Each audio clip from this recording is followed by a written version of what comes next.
NDA parliamentary party సమావేశంలో TDP అధినేత Chandrababu, Janasena chief Pawan Kalyan centre of attraction గా నిలిచారు. చంద్రబాబు, పవన్ కళ్యాణ్ ను ఆకాశానికెత్తారు ప్రధాని మోదీ. ఏపీలో చంద్రబాబు చారిత్రక విజయం సాధించారంటూ కొనియాడారు. ఎన్డీఏకు ఏపీ ప్రజలు అతిపెద్ద బహుమతి ఇచ్చారన్నారు Modi.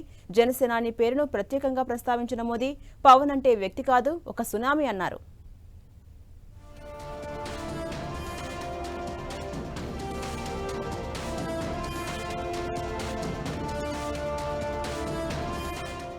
NDA parliamentary party meet లో పవన్ స్పెషల్ అట్రాక్షన్.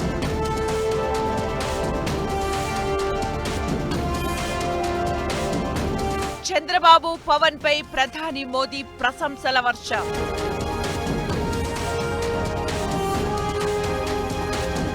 చారిత్రక విజయం సాధించారని కొనియాడిన మోదీ.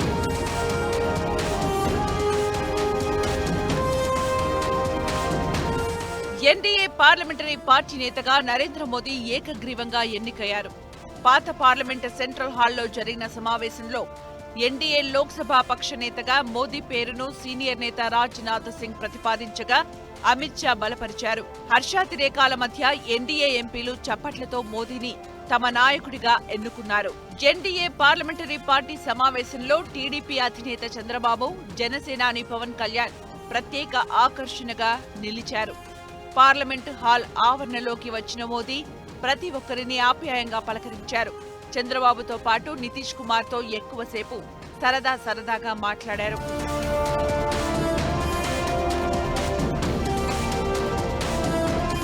ఏపీలో చరిత్రాత్మకమైన విజయం దక్కిందన్నారు ప్రధాని మోదీ. టీడీపీ అధినేత చంద్రబాబు, జనసేన అధినేత పవన్ కళ్యాణ్ ప్రశంసలతో ముంచెత్తారు. ఏపీలో చంద్రబాబు చారిత్రక విజయం సాధించారని కొనియాడారు. పవన్ పేరును మోదీ ప్రత్యేకంగా ప్రస్తావించారు. పవన్ అంటే వ్యక్తి కాదు, ఒక సునామీ అన్నారు. ఏపీలో ఎన్డీఏ గెలుపునకు పవన్ తోడ్పడ్డారని, పవన్ వల్లే ఏపీలో భారీ విజయం సాధ్యమైందన్నారు. आंध्र महबूब बाबू को पूछ रहा था, बोले हिस्टोरिकली ये सबसे हाईएस्ट विक्ट्री है. और ये जो यहाँ दिखता है ना पवन, ये पवन नहीं आंधी है. आंध्र ने इतना बड़ा हमारे प्रति जनमत दिया है. हिंदुस्तान के लिए एक सामान्य मानवीय की विकास की जो जिजीविषा है उसका प्रतिबिंब है.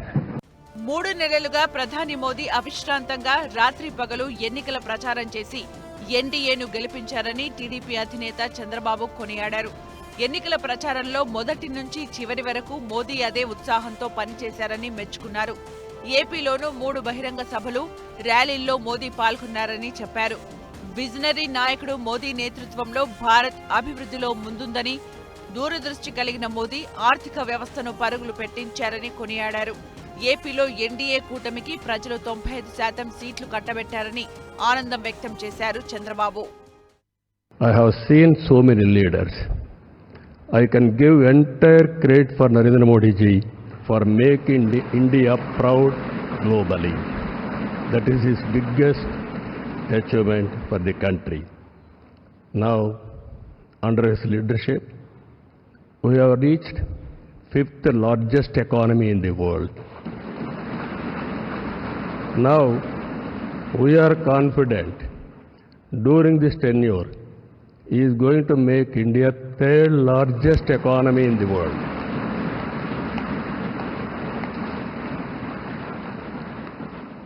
And at the same time, he is planning Vikasit Bharat Vision 2047. We are very confident under his leadership, India will become either 1 or 2 globally. It is going to happen. Modi ప్రధానిగా ఉన్నంత వరకు ఏ దేశానికి భారత్ తలొగ్గదన్నారు జనసేన అధినేత పవన్ కళ్యాణ్. ప్రధాని మోదీ నాయకత్వానికి తమ పార్టీ సంపూర్ణ మద్దతు ఇస్తున్నట్లు ఆయన చెప్పారు. విజనరీ నాయకుల బాటలో పయనించేందుకు తాము సిద్ధంగా ఉన్నామని చెప్పారు. కశ్మీర్ నుంచి కన్యాకుమారి వరకు మోదీ స్ఫూర్తిగా నిలిచారని, ఆయన నేతృత్వంలో పనిచేయడాన్ని గర్వంగా భావిస్తున్నట్లు పవన్ కళ్యాణ్ తెలిపారు. You have instilled in us by your actions, by your words, by your deeds, and the kind of development you had shown us in the progress And sir, I'm deeply honored and for listening to us, for looking at Andhra Pradesh. Under your guidance, under your support, we are able to sweep the polls. We got 91% victory there. We got completely in legislature, we have got 91% success. It's all because of your guidance. It's all because of your leadership, sir. I'm grateful to you. We're all grateful to you.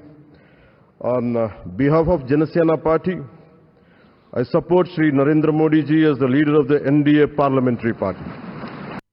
240 మంది BJP ఎంపీలు మిగతా NDA పక్షాల సమక్షంలో మోదీ ప్రత్యేకంగా చంద్రబాబు పవన్ కళ్యాణ్ ను appreciate చేయడం చర్చనీయాంశంగా మారింది. పవన్ ను ఏకంగా తుఫాన్ అని కొనియాడటం అందరిలో ఆసక్తి కలిగిస్తోంది. మోడీ కామెంట్స్ తో పవన్ కళ్యాణ్ పై అంచనాలు పెరిగిపోతున్నాయి. మోదీ పవన్ కు ఇస్తున్న ప్రాధాన్యత ఏపీకి కలిసి వస్తుందని, ఆంధ్రాకు కావాల్సిన వాటిని పవన్ సాధిస్తారని విశ్వాసం వ్యక్తం చేస్తున్నారు నవ్యాంధ్ర ప్రజలు.